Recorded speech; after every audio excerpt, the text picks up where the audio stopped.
যুক্তরাষ্ট্র ও ইসরায়েলের অভিযানের পাল্টা জবাব হিসেবে প্রতিবেশী দেশগুলোতে থাকা মার্কিন ঘাঁটিগুলোতে হামলা চালাচ্ছিল ইরান। তবে এবার প্রতিবেশী দেশগুলোতে আর কোনো সামরিক হামলা চালানো হবে না বলে জানিয়েছেন ইরানের প্রেসিডেন্ট মাসুদ পেজেশকিয়ান।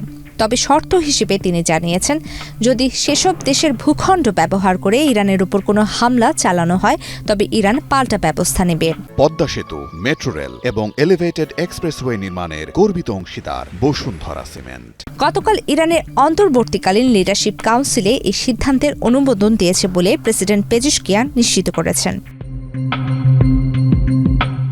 ইরানের সংবাদ মাধ্যমে প্রকাশিত বক্তব্যে পেজেশকিয়ান জানান, গত কয়েকদিনে প্রতিবেশী দেশগুলোতে ইরানের পক্ষ থেকে যেসব হামলা চালানো হয়েছে তার জন্য তিনি দুঃখ প্রকাশ করেছেন।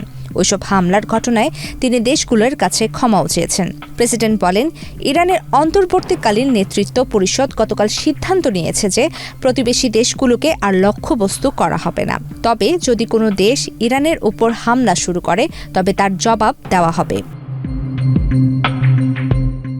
বিশ্লেষকদের মতে, সাম্প্রতিক উত্তেজনার পর প্রতিবেশীদের সঙ্গে সম্পর্ক উন্নয়ন এবং আঞ্চলিক স্থিতিশীলতা বজায় রাখতেই তেহরান এই নমনীয় অবস্থান গ্রহণ করেছে। প্রমিতি কিবরিয়া ইসলাম, বাংলাদেশ প্রতিদিন।